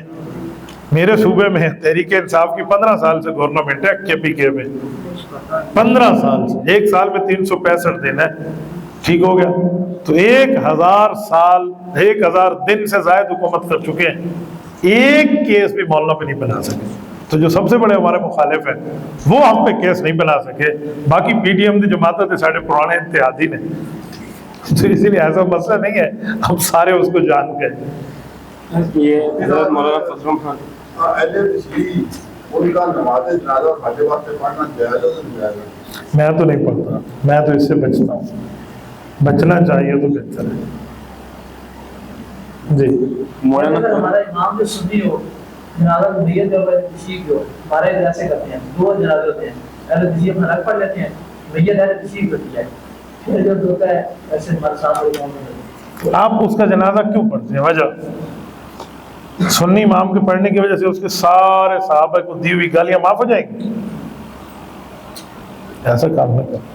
تو ایسے سنی امام کا کیا حکم ہے؟ وہ بابا میں تو اس کو امام چھوڑے، میں تو اس کو اچھا آدمی ماننے کے لیے تیار نہیں ہوں، اچھا آدمی ماننے کے لیے تیار نہیں ہوں، آپ اسے امام مانتے ہیں تو اس کو شریعت کی اجازت ہے، دین کی اجازت ہے وہ جائے۔ نبی علیہ الصلوۃ والسلام کے صحابہ پہ بات کی عبداللہ بن ابی نے، قرآن نے فرمایا وَلَا تُصَلِّ عَلَىٰ أَحَدٍ مِّنْهُمْ مَاتَ أَبَدًا، محبوب مصطفیٰ اس کا جنازہ نہ پڑھے، اللہ نے حضور کو منع کر دی۔ تو مولوی جا کے اسے پڑھا کے آتے ہیں، اپنی لالچ کی خاطر جاتے ہیں، اس کا کوئی شریعت سے لینا دینا نہیں ہے۔ حضرت مولانا فضل الرحمان صاحب اتنی مضبوط شخصیت ہیں اور ان کے ساتھ ماشاءاللہ پارٹیاں بھی سب کو لگا لیتے ہیں، ملا لیتے ہیں، تو یہ فلسطین کے مسئلے میں ان کی آواز اتنی جاندار عوام کہہ رہی کیوں نہیں بن رہی؟ اس کی وجہ کیا ہے؟ اس کی وجہ یہ ہے کہ لوگ ووٹ دیتے ہیں نون لیگ کو، ووٹ دیتے ہیں پیپل پارٹی کو، ووٹ دیتے ہیں PTI کو، ووٹ دیتے ہیں قاف لیگ کو، اور امید لگاتے ہیں مولانا فضل الرحمان سے۔ آپ مجھے بتائیں پورے پنجاب میں اب پنجاب کے دل میں بیٹھا ہوں، کتنی سیٹیں ہیں مولانا فضل الرحمان کی؟ ایک بھی نہیں ہے۔ تو شرم نہیں آتی ان لوگوں کو مولانا سے امیدیں لگانے میں کہ جن نے ایک ووٹ مولانا کو نہیں دیا اور وہ کہ جی مولوی صاحب دی آواز تگڑی کیوں نہیں ہوتی؟ لو جی کرن دی گل ہے، ڈب کے مرنا چاہیے پانی دے اندر۔ ایسے سوال ہم سے لوگ، مولانا سے بھی تو کسی نے کیا ہوگا نا، ایسے سوال دنیا میں کر مولانا مضبوط کیوں نہیں ہو رہا؟ جنہوں ووٹ پایا جس نے ڈبے اس کو پوچھو۔ آپ مولانا کو سیاسی طاقت پرووائڈ کریں، پھر دیکھیں کام کرنا کہتا ہے کسی، آپ نے اسے دیا ہوا ہے چاقو اور آپ اسے کہتے ہیں جنگل کاٹ کے آ جا. چاقو سے وہی کٹتا ہے جو چاقو سے کٹ سکتا ہے، وہ بندہ وہ کٹ سکتا ہے. 4 MNA سے کیا کرے گا وہ بیچارہ؟ جن کو ووٹ پایا انہوں کو پوچھو، تب تگڑی آواز بھی ہوگی اور سب کچھ بھی ہوگا. اللہ اللہ خیر صلی اللہ. میں کراچی گیا اور کراچی کے بندے نے کہا مولوی فضل الرحمان 1980 سے اسمبلی میں ہے، شریعت نافذ کیوں نہیں کی؟ میں نے کہا چاچا کراچی والا کنے ووٹ پائے مولانا نو؟ اور وہ میرے منہ کو دیکھا، میں تسی کنوں ووٹ دے؟ میں تے پتانگ نو دیتا ہے تو پھر MQM تو پوچھنا. میں نے کہا ہمن سے ہم تے کیوں پوچھ رہا؟ ایک بات. میں نے کہا دوسری بات، 1980 سے مولانا اسمبلی میں ہے، آپ جھوٹ بولتے ہیں. میں نے سفید داڑھی ہے لیکن آپ کو مطالعہ نہیں ہے. مولانا نے پہلا الیکشن 1988 کا لڑا ہے اور آپ کہتے ہیں 1980 میں 8 سال پہلے پہنچ گیا تم. پھر اس کو تھوڑا ایسی سمجھ آئی کہ یار بندے کا مطالعہ ہے، معاملے کو جانتا ہے. ایسے سنی سنائی لوگ اس پہ بات کرتے تھے. مجھے ایک بندے نے ایک دن کہا، سفید ریش بزرگ ہے، ایک محکمے سے آفیسر ریٹائر ہے، مجھے کہتے ہیں فضل الرحمان جو ہے نا اے لون دا سمگلر ہے، نمک کا سمگلر ہے. میں نے اسے پھر دیکھا، میں نے کہا کس چیز کی سمگلنگ کرتا ہے؟ نمک کی. میں نے کہا 10 روپے کا اتنا نمک ملتا ہے، 1 لاکھ روپے پہ ٹرک بھرا جائے گا. تو جھوٹ بولنا صحیح تے تو کچھ سونے دی گل کرتا، ہیرے دی کرتا. ہماری سرائکی میں کہتے ہیں کوڑ وہ مارو جرا کچھ چھجے تے کچھ پھبے. تیرا جھوٹ آگے چل بھی نہیں سکتا. میں نے کہا وہ آپ کہہ رہے ہیں، پیسے پراپیگنڈے ہوتے ہیں حضرت، چلنے دیں. مفتی صاحب اکثر ہمارے کلاس والوں ہیں وہ ہمارے سامنے، اگر ہم اہل تشیمت ان کا جو بھی ہے وہ ہمارے سامنے کوئی بات کرتے ہیں، ہم لوگوں سے پوچھتے ہیں کہ یار ہم لوگ آپ سے اگر کتراتے ہیں تو ان وجہ سے کتراتے ہیں کہ آپ صحابہ کا احترام نہیں کرتے ہیں. تو وہ ہمارے سامنے کہتے ہیں، باقاعدہ انہوں نے کبھی ہمارے سامنے کوئی اس طرح کی بات بھی نہیں کی، اور وہ کہتے ہیں کہ یار ہم سب کو مانتے ہیں، ہم سب کا احترام کرتے ہیں. اور جب نماز وغیرہ پڑھنے کی بات آتی ہے تو کبھی ہمارے مطلب حنفیوں کے طریقے سے نماز پڑھ لیتے ہیں، کبھی وہ اکیلے اور تو اپنے طریقے سے پڑھ لیتے ہیں. تو ان کے بارے میں کیا؟ آپ کی بات ٹھیک ہے. ایسی میجارٹی نوجوان نسل میں ہے کہ جو بات کالج لیول پہ، اسکول لیول پہ، یونیورسٹیز لیول پہ اپنے کلاس میٹ کو کہتے ہیں کہ جی ہم صحابہ کو گالیاں نہیں دیتے. میں مانتا ہوں ہو سکتا ہے وہ نہ دیتا ہوں، کیونکہ مجھے کسی کے دل میں جھانکنے کی ضرورت نہیں ہے. نہیں دیتا تو میں صرف اس بندے کی حد تک کہوں گا کہ تو ٹھیک کر رہا ہے، لیکن اس سے فتویٰ اس فرقے پہ نہیں ختم ہوگا. کیوں؟ اگر وہ بندہ یہ کام نہیں کرتا تو جو ان کی بڑی بڑی کتابوں میں چیزیں لکھی ہوئی ہیں ان پر لعنت بھیج دے، ان سے بچ جائے، ان سے ہٹ جائے. میں مانوں گا کہ یہ بندہ ہے. میرے ایک دوست ہے، مجھے کہنے لگے سید تھے، میں ان کی بڑی عزت کرتا ہوں، ہم سادات کی ویسے غلام ہیں، سادات حضور پاک صلی اللہ علیہ وسلم کی قوم ہے. تو مجھے کہنے لگے وہ سب، میں خدا کی قسم کھا کے کہتا ہوں میں نے آج تک کسی صحابی کو گالی نہیں دی. میں نے کہا بہت اچھا، بڑا خوش رہا. ایک دن ان کے چاچو سے ملاقات کی، میں نے بات کی حضرت معاویہ رضی اللہ عنہ، ان کے چاچو کا ایسے منہ بن گیا. میں نے کہا مجھے تو ارسلان شاہ نے کہا ہے کہ ہم صحابہ کی عزت کرتے ہیں، اور آپ کا حضرت معاویہ کا نام سنتے وہ کیوں بن گیا؟ انہوں نے کہا اسی معاویہ نے صحابی نہیں بنتے. پھر مجھے ان کی یہ سازش سمجھ آئی کہ جب یہ کہتے ہیں کہ ہم صحابہ کو گالیاں نہیں دیتے تو جن صحابہ کو گالیاں دیتے ہیں ان کے لیے کہتے ہیں صحابی نہیں ہے. پھر چال مجھے سمجھے کہ چال ہے کیا. اسی لیے ان طرح کے معاملات میں تھوڑا دیکھ لیا کریں. مجھ سے کبھی کوئی ایسا دوست کہنا کہ میں صحابہ کا احترام کرتا ہوں، میں حضرت ابوبکر اس کو پیش نہیں کرتا، حضرت عمر، حضرت عثمان، حضرت علی پیش نہیں کرتا. میں شروع حضرت معاویہ سے کرتا ہوں. حضرت معاویہ پہ ان کا جواب ہوتا ہے مطلب خاموشی ہوتی ہے، نہ برائی کی طرف نہ اچھائی کی طرف. نہیں، میرا ایک سوال ہے کہ خاموشی کیوں ہے؟ یہی خاموشی کوئی حضرت علی پہ کر لے، نعوذ باللہ، وہ کہ میں نے علی کو اچھا کہتا ہوں نہ برا کہتا ہوں، کیا خیال ہے اس کے لیے؟ پھر وہ غصے علی فٹ ہو جائے گا نا. حضرت یاد رکھیں، حضرت امیر معاویہ امیر المومنین بنے نہیں ہیں، علی کے گھرانے نے انہیں امیر المومنین بنایا ہے. امام حسن نے خود جا کے بنایا ہے، امام حسین نے بنایا ہے، ان کے ہاتھ پہ بیعت کی ہے، اور کسے راہ جاتے ہوئے نہیں، اپنے ممبر علی تے بہا کے بڑھایا، کوفہ میں بلوایا. اپنی حکومت ان کے ہاتھ میں تھی، حضرت علی، حضرت حسن اور حضرت حسین نے. تو حسن اور حسین ان کے بارے میں خاموش کیوں نہیں رہے؟ میرا سوال ہے ان نے کیوں ان سے یاری رکھی، کیوں ان سے دوستی رکھی؟ تو جس پر امام حسن خوش ہوں، اگر میں حسنی ہوں تو میں بھی اس پہ خوش ہو جاؤں. جس پر امام حسین خوش ہوں، اگر میں حسینی ہوں تو میں بھی ان پہ خوش ہو جاؤں. یہی مسئلہ ہے حضرت. مجھ سے ایک شخص نے ایک دن کہا، میں نے حضرت معاویہ کی والدہ حضرت ہند بنت عتبہ رضی اللہ عنہ کو پیش کیا. حضرت ہند مجھے کہنے لگا اس نے امیر معاویہ کا، امیر حمزہ کا کلیجہ چبایا تھا، مجھے ان سے محبت نہیں ہے. میں نے کہا ٹھیک ہو گیا. آگے کیا ہوا تھا؟ پھر کچھ ہوا؟ چپ۔ میں نے کہا اب آپ کی غیرت کا تقاضا ہے پوری بات کریں، ادھورا نہ کریں۔ پھر یہ ہوا کہ اللہ نے اس خاتون کے دل میں اسلام کو گھر کر دیا۔ پھر یہ عورت مسلمان ہوئی، حضور کے پاس آئی، نبوت سے گفتگو کی، حضور پاک نے ان کی صحابیت قبول فرمائی، ان کی معافی کی، اللہ سے دعا مانگی اور انہیں خوشخبری دی کہ الاسلام یہدم ما کان قبلہ، اسلام لے آئی سارے گناہ تیرے معاف ہو گئے۔ میں نے کہا ہے؟ پھر قرآن کی آیت اتری، یا ایھا النبی اذا جاءک المؤمنات یبایعنک علی ان لا یشرکن باللہ شیئا ولا یسرقن ولا یزنین ولا یقتلن اولادہن۔ میں نے کہا خدا نے ان کو مؤمنہ کا لقب دیا، ان کے لیے آیت اتری۔ حضور پاک علیہ السلام نے اس کی بیٹی سے شادی کی، یہ حضور پاک کی ساس بنی۔ تمہیں شرم نہیں آتی؟ آدھی بات کرتے ہو، آدھی بات کرتے ہو۔ میں نے ایک بندے سے پوچھا، میں نے کہا حضرت علی کے بڑے بھائی ہیں جن کا نام ہے عقیل بن ابی طالب، کہتے جی ہاں رضی اللہ، کیسے آدمی؟ بہت اچھے ہیں۔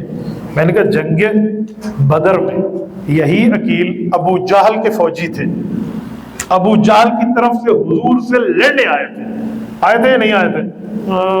نہیں۔ میں نے کہا دلیل دے، کتاب میں تو موجود ہے تاریخوں میں کہ حضرت ابو طالب کے بیٹے حضرت عقیل حضرت علی کے بڑے بھائی ابو جہل کے لشکری تھے، فوجی تھے، حضور سے لڑنے آئے۔ تو ان کے بارے میں کیا خیال ہے؟ بعد میں صحابی بنے، مسلمان ہوئے، اللہ نے معاف کر دیا۔ میں نے کہا بالکل میرا نظریہ بھی یہی ہے۔ حضرت ہند کے بارے میں بھی دل صاف کر لے، پہلے جو ہوا، بعد میں مسلمان ہوئی، صحابیہ بنی، حضور نے قبول کیا، حضور نے دعا دی۔ اور مسئلہ یہ ہے کہ بنو امیہ اندر کے چھپے ہوئے بغض کو نکال کے منہ پہ لے آتا ہے۔ بنو امیہ وہ عظیم خاندان ہے، بنو امیہ اور بنو ہاشم دو ہی خاندان ہیں۔ بنو ہاشم نبی علیہ السلام کا خاندان ہے، بنو امیہ رسول اللہ کا سسرالی خاندان ہے، لیکن بنو امیہ کا بغض ہے ان لوگوں کے دلوں میں۔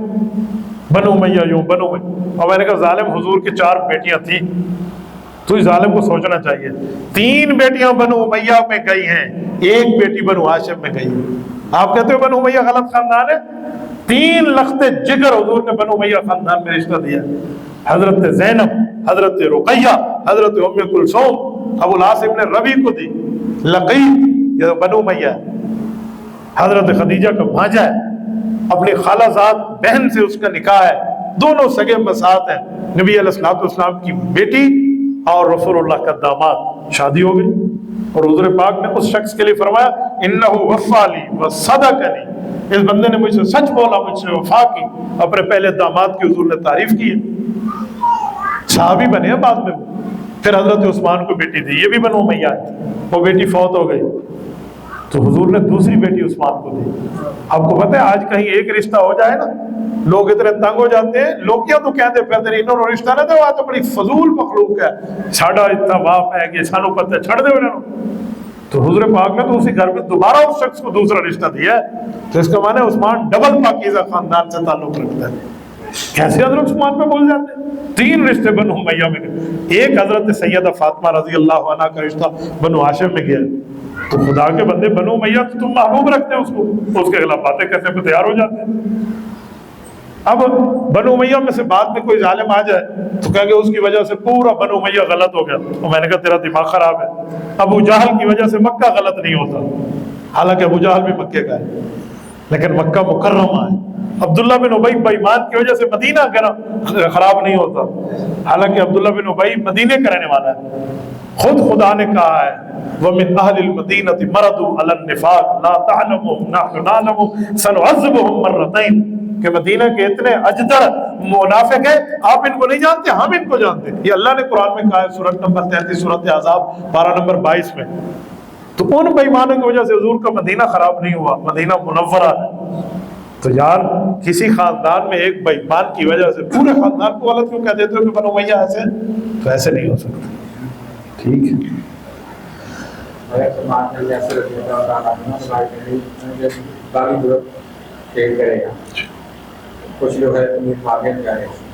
نہیں حضرت عمار کے لیے جو روایت ہے کہ انہیں باغی گروپ قتل کرے گا، اس حدیث پر آپ کبھی غور کریں۔ باغی گروپ قتل کرے گا، باغی جماعت قتل کرے گی۔ پتہ چلا جب وہ قتل کر رہی ہوگی تو باغی ہوں گے وہ اس وقت، ایسے ہی ہے نا۔ تو باغی کسے کہتے ہیں؟ جو بیعت کرے پھر توڑ دے. حضرت معاویہ نے تو حضرت علی کی بیعت ہی نہیں کی، باغی کیسے؟ آپ مخالف کہہ سکتے ہیں، مد مقابل کہہ سکتے ہیں، باغی نہیں کہہ سکتے. باغی وہ ہے جو بن کے بگڑ جائے. حضرت معاویہ نے تو بیعت ہی نہیں کی، باغی کیسے؟ ہاں ایک گروپ ہے جس نے بیعت کی تھی پھر توڑی تھی، وہ باغی ہے. وہ ہے حضرت عثمان کے قاتل. انہوں نے پہلے حضرت عثمان کی بیعت کی تھی، پھر عثمان کو شہید کیا تھے، باغی گروپ تھے. یہ حضرت علی کے لشکر میں چھپے ہوئے تھے. انہوں نے جیسے حضرت عثمان کو شہید کیا تھا ویسے حضرت عمار کو جنگ صفین میں شہید کیا، تو اسی باغی گروپ نے قتل کیا. اس کو حضرت معاویہ پہ نہیں ڈالا جاتا. اگر حضرت معاویہ نعوذ باللہ اس حدیث سے باغی ہیں تو میرا ایک سوال ہے، باغی کو حکومت دینے والا کون ہوتا ہے؟ امام حسن حسین نے حضرت معاویہ کو حکومت دی ہے. انہیں نہیں پتا میرے نانا نے ان کو باغی کہا ہے؟ امام حسن اور حسین نے بیعت کی ہے، انہیں نہیں پتا؟ انہوں نے تو اس کو باغی کہا ہے؟ کبھی بھی نہیں. اچھا آپ کو پتا ہے حضرت حسن کی صلح بعد میں، حضرت علی کی صلح پہلی ہے. پتہ نہیں لوگ حضرت علی کی صلح حضرت معاویہ سے کیوں نہیں بتاتے. حضرت علی المرتضیٰ نے اپنی شہادت 40 ہجری 39 ہجری ایک سال پہلے حضرت معاویہ سے صلح کی. تفسیر ابن کثیر میں، تاریخ ابن کثیر میں موجود ہے، حضرت علی نے 4 شرائط پر حضرت معاویہ سے صلح کی کہ لک الشام ولی العراق، تو شام کا حکمران رہے گا، میں عراق کا حکمران رہوں گا. نمبر 2 بعث الشیوش الی اساکرہم، تیری فوجیں تیری چھاونی میں چلی جائیں گی، میری فوجیں میرے چھاونی میں. واستقر الامر، یہی معاملہ ہے جی، یہی معاملہ ہے. اس پر صلح ہوئی. وکان شاہدا للصلح ابن العباس، وہ کہتے ہیں صلح کے جو گواہ تھے عبداللہ ابن عباس تھے. حضرت علی نے فرمایا میری طرف سے یہ گواہ ہوگا. حضرت معاویہ نے فرمایا یہی آپ کا گواہ، یہی میرا گواہ. دونوں ایک گواہ کو رکھ کے صلح کر لی. اور اس کے بعد جب حضرت علی شہید ہو گئے، حضرت حسن نے اس صلح کو پکا کر لیا بعد میں جا کے. تو کیا علی کو نہیں پتا تھا کہ میرے سسر اور میرے نبی نے ان کو باغی کہا؟ اگر حضرت معاویہ نعوذ باللہ باغی بنتے تو حضرت علی پھر باغیوں سے صلح کرنے والا ہے، حضرت حسن باغیوں سے صلح کرنے والا ہے، حضرت حسین باغیوں سے صلح کرنے والا ہے. پھر یہ حضرت معاویہ پہ بات نہیں آئے گی، نبی کے گھرانے پہ بات آئے گی. تو یہ جو ظالم حضرت معاویہ کو باغی کہتے ہیں، ان کے مراد حضرت معاویہ نہیں ہے، ان کی اصل مراد نبی کے اہل بیت کو خراب کرنا ہے. تو اس لیے ظالم یہ باتیں کرتے ہیں. تو اس معاملے کو ذرا دیکھ لیا کریں. حضرت عثمان کے قاتلین میں کنانہ بن بشر نے، اشتر نے، مالک نخی نے، اسی طرح ان کے جو جتنے پروردہ عبداللہ بن سبا، ابن سودا، الحمر الاوسط، الحمر الموت، یہ جو لوگ تھے، سودان، یہ لوگ تھے، ان نے شہید کیا. نام تو کتابوں میں موجود ہے. شہید تو ہے تو معاویہ کی طرف سے ہوئے جی نہیں، دنیا کی کوئی صحیح روایت نہیں ہے کہ حضرت معاویہ نے شہید کیا. تیسرا گروہ پھر کہتا ہے ان کو شہید ہے حضرت امیر معاویہ، حضرت علی کی جانب تھی نا، تو شہید تو حضرت عمار بن یاسر ادھر سے ہوئے نا، حضرت معاویہ کی طرف سے نہیں، حضرت علی کے لشکر میں شہید ہوئے. تو کس لشکر نے کیا؟ نہیں ایک منٹ چلنے دیں، بولنے دیں بندوں کو. فرمائیں آپ کھل کے بولیں. حضرت علی کے لشکر سے لڑ رہے تھے، حضرت علی کے لشکری جو بنے ہوئے تھے قاتلین عثمان، انہوں نے ہی مارا اپنے لشکر کے اندر تاکہ نام حضرت معاویہ پہ ڈالیں اور ان کو بدنام کر دیں. اس لیے تو یہی کہتے ہیں کہ امیر معاویہ کے لشکر نے ان کو شہید کرا اور ادھر سے شہید ہوئے ہیں. تو تاریخ ابن کثیر میں جنگ ختم ہو گئی تھی، جنگ ختم ہو گئی تھی، رفع مصائف ہو گیا تھا. اس وقت حضرت عمار نے حضرت علی کو کہا کہ جنگ کیوں چھوڑ رہے ہیں؟ فرمایا بس صلح ہو رہی ہے. اس وقت تک تو حضرت عمار زندہ سلامت ہے. جب جنگ ختم ہو گئی پھر عمار کیسے شہید ہوئے؟ اس کا معنی اپنوں نے مارا ہے، واردات ڈالی ہے. تیسرے گروہ نے مارا. جی ہاں، آؤ میں اس پر حدیث بھی سنا دیتا ہوں، آپ اس پر حدیث سنیں. مستدرک حاکم، نبی پاک صلی اللہ علیہ وسلم کی حدیث ہے. حضرت عبداللہ بن عباس کے بیٹے ہیں، علی بن عبداللہ بن عباس، حضور پاک صلی اللہ علیہ وسلم کے کزن کے بیٹے ہیں. فرماتے ہیں کہ مجھے میرے ابا نے کہا جاؤ حضرت ابو سعید خدری کے پاس، فاسمعوا من حدیثہ فی شان الخوارج، اور ان کے پاس جا کے خارجیوں کے متعلق حدیث سنو. انہوں نے کہا جی ٹھیک. وہ گئے، ابو سعید خدری سے پوچھا تو حضرت ابو سعید خدری نے فرمایا کہ حضور پاک نے فرمایا تھا تقتل الفیۃ الباغیہ، عمار کو باغی گروہ قتل کرے گا. پتہ چلا یہ خارجی ہیں، اور خارجی وہی ہیں جو حضرت عثمان کو قتل کر کے خارجی بن چکے تھے. تو حدیث ہے، فی شان الخوارج کا لفظ ہے.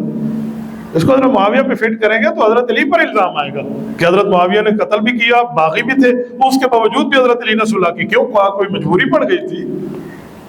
علی شیر خدا ہے، کوئی علی المرتضیٰ کوئی ایسے تو نہیں ہے. تو یہ سازش ہے حضرت عمار کے قاتل یہی لوگ ہیں جن کے ساتھ بعد میں جنگ نہروان ہوئی ہے حضرت علی کی، اور یہ خارجی بنے بعد میں.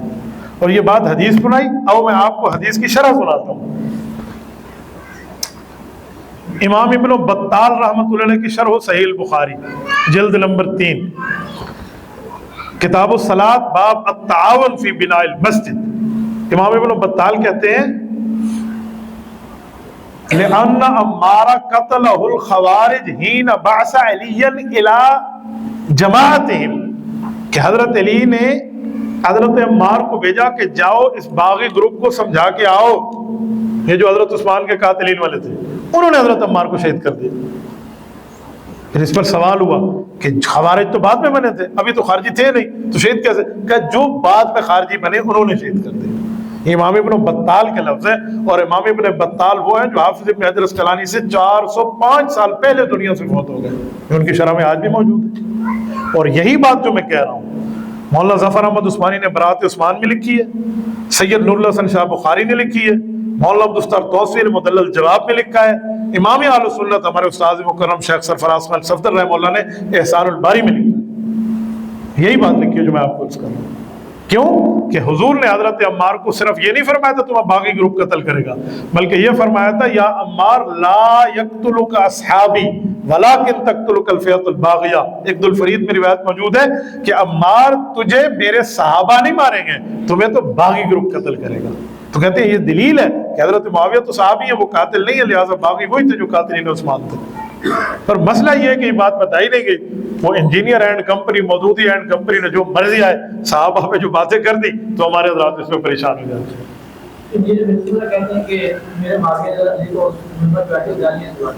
آپ نے صرف انجینئر کو سنا ہے نا، ہمیں نہیں سنا. آپ ہمیں بھی تو سنیں. بسم اللہ بتائیں کون سی حضرت معاویہ نے گالی دی ہے؟ جرت کرے مرزا، ماں میں 7 مرتبہ دنیا میں پیدا ہو کے آ سکتا ہے نا، آ جائے. یہ حضرت معاویہ نے ممبر پہ علی کو گالی دی ہے، اس کا ابا بھی ثابت نہیں کر سکتا. گالی دی دسو مینوں کیڑی گالی دیتے ہیں؟ وہ گالاں دا نام ہے ہونے کون سی گالی دی ہے؟ جرت کرے بتایا ذرا. یہ اعتراض حضرت معاویہ پہ بعد میں آئے گا کہ وہ گالی دیتے ہیں، نعوذ باللہ. یہ اعتراض امام حسن حسین پہ پہلے آئے گا کہ باپ کو گالیاں دینے والے کے یار بنے رہے. کیوں بنے رہے؟ آپ کے ابا جان کو غلط کیا، آپ اس کے ساتھ ہاتھ نہیں ملاتے.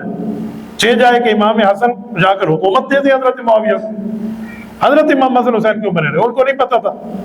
آپ کی اسی فیصلہ باد میں تھا. یہاں پتہ نہیں چک کون سا ہے، مجھے گجر صاحب وہاں لے گئے، 10 سال پرانی 15 سال پرانی بات کر رہا ہوں. تو میں وہاں گیا تو ایک بندے نے مجھے یہی سوال کیا، تو میں نے اس کو جواب کہا کہ امام حسن کو پتہ نہیں تھا. تو اس نے آگے پھر جھوٹ بولا. بادل نے ایک کوڑ دے پیچھو 100 کوڑ مارنے پودے. تو اس نے ایک اور جھوٹ بولا کہ یہ بات امام حسن تک پہنچی نہیں تھی، چھپی چھپی تھی. اور میں نے کہا ادھر کہتے ہو ممبر پہ گالی دیتے، ادھر کہتے چھپی چھپی تھی. تو ممبر کی گل چھپی ہوئی ہوتی ہے یا ظاہر ہوتی ہے؟ تو حضرت ایسا کچھ بھی نہیں ہے، کوئی حضرت معاویہ نے گالی نہیں دی. اچھا چلو میں ایک مرزائیوں کو منہ منگی موت اور بھی دے دوں.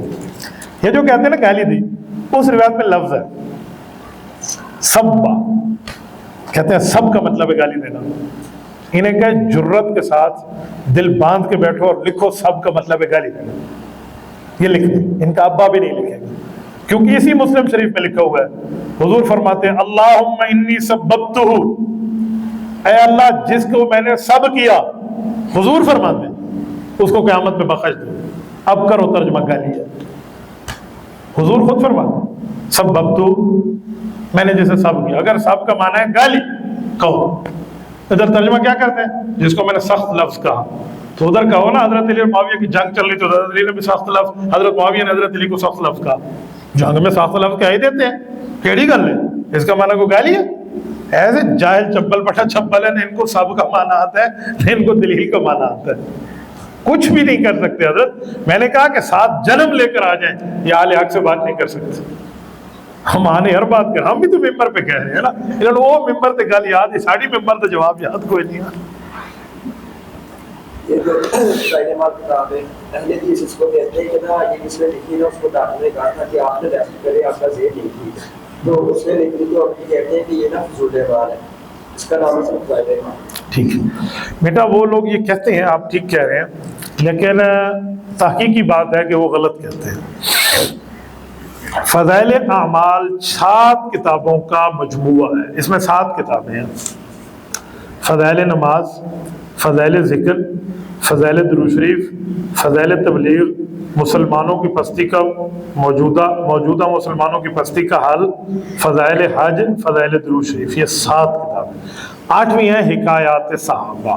کل ملا کر یہ فضائل اعمال ہیں، الگ الگ رسالہ ہے، جس پر حضرت شیخ زکریا کو ڈاکٹروں نے کہا تھا کہ آپ آرام فرمائیں، آپ کا دماغ تھکا ہوا ہے، آپ نے اتنا عرصہ کام کیا ہے۔ تو ان دنوں میں شیخ زکریا نے پوری فضائل اعمال کی بات نہیں تھی، باقی ساری لکھی جا چکی تھی۔ ایک 200 صفحے کا اندر رسالہ ہے، تو 700 صفحوں میں صرف 150 صفحے کا رسالہ ہے، 200 کا حکایات صحابہ، صرف وہ لکھا تھا۔ میرا پہلا سوال، باقی فضائل اعمال کو تو مان لو، چلو ہم حکایت صحابہ کو ایک طرف کر لیتے ہیں، ٹھیک ہے، باقی فضائل اعمال کو مان لو، وہ تو اس وقت نہیں لکھا گئی تھی جب دماغی بات کی بات تھی، اس وقت تو ٹھیک تھے، لکھ دی گئی تھی، بیمار نہیں تھے، پہلی بات۔ دوسری بات، یہ جو ڈاکٹر نے کہا تھا کہ آپ آرام کریں، اس کا کیا مطلب ہے کہ آپ پاگل ہو گئے ہیں؟ میں آپ کو کہتا ہوں بھائی بہت سوال آپ نے کر لیا، آپ تھوڑا آرام کریں، تو اس کا کیا مطلب ہے؟ آپ دماغ سے فارغ ہیں، مینٹل مین ہیں؟ انی کل گل ہے۔ ڈاکٹروں نے کہا حضرت آپ آرام کر لیں، تو اس آرام کا کیا مطلب ہے؟ کوئی پاگل ہو گئے تھے؟ شیخ الحدیث تھے، پتہ ہے پوری دنیا میں جب سے حدیث اتری ہے قیامت تک سب سے پہلے جس کو شیخ الحدیث کا لقب ملا یہی فضائل اعمال کا مصنف ہے، مولوی زکریا۔ اول فی عالم الاسلام لقب بشیخ الحدیث، ان کا لقب ہے، پوری دنیا میں پہلے ان کو شیخ الحدیث کا۔ وہ بندہ ہی ساڑھے ہاتھ ہو گیا تو پیچھے بچہ کی، تو صرف حکایت صحابہ کی بات ہے، نمبر 1۔ نمبر 2 کے بعد نمبر 3، ان 200 صفحوں میں ہمارے یہ بھائی جرت کریں، کوئی ایک واقعہ ثابت کریں جو شریعت کے خلاف، میں پوری حکایت صحابہ پہ بات کرنے کے تیار ہوں۔ ایک حکایت صحابہ میں ایک واقعہ شیئر کر دیں جو قرآن اور سنت کے خلاف، وہ حکایت صحابہ کے اندر موجود نہیں، یہ صرف انہوں نے ڈھونگ رہا چلا کرنے سے بات۔ میرا نا کزن ایک وہ کہتا ہے کہ نا صحیح بخاری اور صحیح مسلم میں کوئی بھی حدیث بات مجھے اس میں کہ اس میں تو روکو کہ نا وہ صحیح بخاری میں یا صحیح مسلم میں ایک بھی ہو، ثابت کرتے ہیں کہ صحیح بات میں یہ حدیث ہے اور یہی صحیح بخاری اور صحیح مسلم میں ہے۔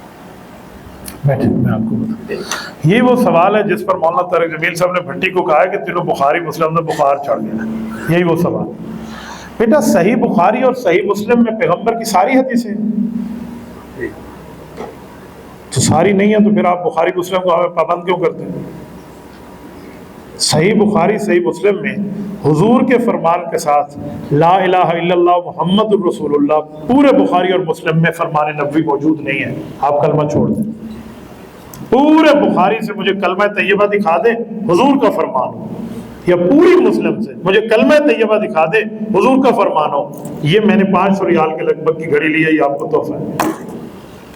کوئی مجھے دکھا دے کہ بخاری اور مسلم میں حضور کے فرمان کے ساتھ کلمہ موجود ہو، آپ نہیں دکھا سکتے، پھر کلمہ چھڑ دیجیے، بخاری میں نہیں ہے، مسلم میں نہیں ہے۔ اگر کلمے کے لیے کوئی اور کتاب پہ جا سکتے ہیں تو فضائل اعمال کی حدیث کے لیے کہیں اور نہیں جا سکتے، نمبر 1۔ نمبر 2، فضائل اعمال میں کئی حدیثیں ہیں جو صحیح بخاری صحیح مسلم سے لی گئی ہیں، کئی احادیث ہیں، آپ ایک نہیں کئی احادیث کی بات کرتے ہیں۔ پہلے تو قرآن سے لیا گیا ہے، آپ فضائل قرآن اٹھائیں، بھرا ہوا ہے پورا قرآن کی آیات سے، پہلے قرآن ہے، بخاری مسلم اور باقی کتابیں تو بعد میں نا، تو قرآن سے لیا گیا، قرآن کی بھی چیلنج ہمیں کیوں نہیں دیتے ہیں۔ تیسری بات کہ بخاری اور مسلم تو امام ابو حنیفہ کے شاگرد کے شاگرد کے شاگرد کے شاگرد نے لکھی ہے، بخاری مسلم سے ہم نہیں ڈرتے، وہ تو احناف کے شاگردوں کے نام ہے۔ امام بخاری کے استاذ کا نام ہے حمیدی، امام حمیدی کے استاد کا نام ہے عبد الرزاق ابن الحمام الصنعائی، ان کے استاد کا نام ہے امام قاضی ابو یوسف یعقوب بن ابراہیم القاضی، ان کے استاد کا نام ہے امام اعظم ابو حنیفہ۔ استاد کے استاد کے استاد کے استاد کا نام ہے ابو حنیفہ۔ تو شاگردوں کے شاگردوں کے شاگردوں والی کتاب کی ضرورت حنفیوں کو نہیں ہے، حنفی ان کے استادوں کے استاد ہیں۔ اللہ اللہ اور خیر صلی اللہ کو کرے ہم سے بخاری مسلم پہ بات، کبھی بھی نہیں لکھ دے گا۔ آپ کا نام احمد بھائی وہ زہر کا پیالہ پی لے گا نہیں لکھ دے گا اگر اس نے بخاری مسلم پڑھی ہے تو. پتہ ہے کیوں؟ آؤ میں بخاری پڑھتا ہوں. بسم اللہ الرحمن الرحیم. کان القوم یسجدون علی القلنسوۃ والعمامہ. جب نماز پڑھو سر پہ ٹوپی رکھو یا پگڑی رکھو. یہ بھائی رکھتے ہیں؟ بخاری مسلم کتنے گئی؟ کتنے گئی؟ آگے آئیے. بسم اللہ الرحمن الرحیم. باب من اجاز الطلاق الثلاث لقول اللہ تعالی. 3 طلاق دو 3 ہوتی ہے. امام بخاری کی قول. صحیح بخاری جلد 2 کتاب الطلاق. تو یہ کیا کہتے ہیں 3 طلاق تو کتنی ہوتی ہے؟ 1. اور بخاری کتنے گئی؟ صحیح بخاری جلد نمبر 1. واللہ لا یذیقک اللہ الموتتین ابدا. نبی قبر میں زندہ ہے دوسری موت نہیں آئے گی. یہ حضور کی قبر کی زندگی نہیں مانتے. اب بخاری کتنے گئی؟ صحیح بخاری میں موجود ہے. ما انتم باسماء عالم من. عمر ان مردوں سے زیادہ تم نہیں سن رہے جتنا وہ سن رہے ہیں تم بھی سن رہے اور یہ سما کے قائل نہیں ہے. اب بخاری کتنا گئی؟ ٹھیک ہے. الاخذ بالیدین. عمار دونوں ہاتھوں سے مصافحہ کرو. بخاری. اور یہ ایک ہاتھ ملاتے ہیں. بخاری کتنا گئی؟ کچھ تو دیکھیں. صحیح بخاری میں روایت موجود ہے نبی علیہ السلام نے تہجد 8 رکعت پڑھی ہے اور 3 وتر پڑھے ہیں اور پورے رمضان میں بھی پڑھے ہیں اور غیر رمضان میں پڑھے ہیں. ما کان یزید رسول اللہ صلی اللہ علیہ وسلم علی 11 رکعۃ یصلی 4 فلا تسأل عن حسنهن وطولهن ثم يصلي 4 فلا تسأل عن حسنهن وطولهن ثم يصلي 3. نبی علیہ السلام پورا سال یہ 11 رکعت پڑھتے. 8 رکعت تہجد 3 رکعت وتر. یہ میرے بھائی تو کہتے ہیں رمضان میں اس کا نام تراویح ہے, عام دنوں میں اس کا نام تہجد ہے. اب بخاری کتنے گئے؟ احمد بھائی یہ میں نے صرف بخاری کے 2-3 حوالے دیے ہیں, ورنہ الحمدللہ آپ کا یہ بھائی ابھی یہاں بیٹھے نا اذان اثر ہو جائے گی میں یوں آپ کے سامنے بخاری مسلم پڑھوں گا. یہ ان بچوں کو سنانے کے لیے بخاری مسلم کتنا گئی. آپ دعا کریں کبھی مرزے سے ہمارا واسطہ پڑ جائے, میں لگے ہوئے قرضے نہ اتارو تو پھر کہنا کہ بخاری کہتے کیسے ہیں. ایسے لوگوں کو بخار اسی لیے تو مولانا ترجمیل نے ان کو کہا تینوں بخاری تو بخار چڑھا ہوا ہے. تو ایسا مسئلہ نہیں ہے, جس نے بخاری پڑھی ہے اس کو پتہ ہے. میں انہیں کہتا ہوں کہ بن عشق محمد جو پڑھتے ہیں بخاری, بخار ان کو آتا ہے بخاری نہیں آتی. اس لیے بخاری کے معاملات پہ ایسا نہیں ہے. اسی طرح جی ارشاد بھٹی صاحب کے فالوورز فیس بک پر 1.1 ملین ہے اور میرے 1.7 ملین ہے. مجھے تو اس کے ساتھ انٹرویو کی ضرورت نہیں ہے. بھٹی صاحب کو چاہیے اگر ان کو ضرورت ہو تو ہمارے پاس آئیں. چشمے ماں روشن دل ماں شاد. مجھے تو ان کی ریچنگ میں بھی مسئلہ نہیں ہے, فالوورز میں بھی نہیں ہے, لائکس میں بھی نہیں ہے. میں ان سے بڑھ کے ہوں اس مسئلے میں. باقی ان کے وہ منیر ہیں غالباً, انہوں نے وہ اس رابطہ کیا جو ان کے مینیجر ہیں, کیا مانا چاہتے ہیں. تو میں نے کہا جی ویلکم آپ آ جائیں. وہ آ گئے تو ٹھیک ہے, نہ آ گئے تو اللہ اللہ خیر صلی اللہ علیہ وسلم. مرزے کی گردن پھڑنی ہے 7.5 ارشاد بھٹی کی چیز ہے حضرت. ساڑھا تو ارشاد بھٹی نال کوئی بڑھتا ہی کوئی نہیں. ارشاد بھٹی آنا چاہتے آ جائیں, لیکن ایک بات ذہن میں رکھنا, جس وقت تمام پاکستان میں مولانا فضل الرحمان مکاتب فکر کو اکٹھا کرتے ہیں نا, بریلوی دیوبندی اہل حدیث سب دوستوں کو, اور اسلام کے لیے ایک آواز بلند کرتے ہیں, اس وقت کوئی نہ کوئی شیطان اٹھتے اور ان فرقوں میں لڑائی ڈالنا شروع کر دیتے تاکہ مسلمانوں کی ایک آواز نہ ہو سکتا ہے یہ وہی سازش نہ ہو. بھٹی صاحب سے شاید اگر آئے تو پہلا سوال میں یہی کروں گا کہ بھٹی صاحب آپ کو رمضان میں یہ کام یاد آیا تھا, جس وقت مولانا ایک آواز کرنا چاہ رہے ہیں اس وقت آپ یہ کام کرنا شروع کر دیتے ہیں. چھوٹو چھوٹے چھوٹے سوالات ہو, کیا مولانا ترجمیل کے پاس جانا ہے, کیا باقیوں کے پاس جانا ہے. بہتر ہے بھٹی صاحب ایک مہربانی ہمارے اوپر کرے, مجھے اور مرزے کو بٹھا دیں, مجھے اور مرزے کو بٹھا دیں. وہ کہتے ہیں کہ مفتی عبدالواحد سے کہو, مرزا نے کہا ہے کہ مفتی تقی عثمانی سے لکھوا کے آئے. ٹھیک ہے میں لکھوانے کے لیے تیار ہوں. مرزا مسرور سے جا کے مرزا انجینئر لکھوا ہے, مرزا مسرور تو لکھوا لے, یا مودی سے لکھوا لے, یا خامنائی سے لکھوا لے, یہ بھی کسی سے لکھوا لے. ہم مفتی تقی عثمانی دے گوڑے پھڑنے پیڑے نے نا, اسی جا کے لکھوا کیڑا ہو کے مفتی صاحب تو لکھوانا. مفتی صاحب آج بھی میرے قائد کے میزبان نے راتی حضرت مولانا فرمان دے کول سوئے نے جا کے, آج فلسطین دی قومی کانفرنس ہے اسلام آباد کے اندر پاک چائنا کٹنگ دے اوتے, تو میرے لیے لکھوانا تو کوئی پرابلم نہیں ہے. مرزا مسرور سے لکھوا دے, ہم مفتی تقی عثمانی صاحب سے لکھوائیں گے. نہیں لکھانا تو پھر وہی نہیں لکھاوے, میں ہی نہیں لکھا دے ساڈے نال بہ جاوے. پوچھ لے سا میں کنے ایک بھی ہاں 100 ہوندے جزاکم اللہ تعالی. اللہ کوئی تھوڑے سوال نہیں ختم ہونے. جی بزرگوں. اشرف رسول اللہ چشتی رسول اللہ. میرے ان دونوں کے جوابات انٹرنیٹ پر موجود ہیں. آپ میرے چینل کو سن لیں, میں اس پر تفصیل دے دوں. تھوڑی تشریح کر دیں آپ. کوئی بھی نہیں ہے حضرت, کچھ بھی نہیں ہے, جھوٹ بولتے ہیں, خواب کی بات ہے, خواب کی بات. میں خواب میں دیکھوں کہ مرزے کی ہمشیرہ سے میں نے نکاح کر لیا, صبح مجھے رخصتی کر دے گا؟ خواب دے گلنا تو لے کے بیٹھے. جی حضرت. یہ ہمارا قاضی صاحب نے یہ شعر و شاعری کرتے ہیں, میں نے ٹک ٹاک پہ قرآن کا ترجمہ سنا ہے کہ نا یہ جو شعر و شاعری یہ ممداد کرتے اور ہر بات میں سرماتے پھرتے ہیں, تو اس کا بارے میں آپ کو کیا؟ وہ شاعر جس کا عقیدہ اور نظریہ خراب ہو, ٹھیک ہے, ورنہ شاعر تو حضور پاک علیہ الصلوۃ والسلام کے بھی ہوتے تھے.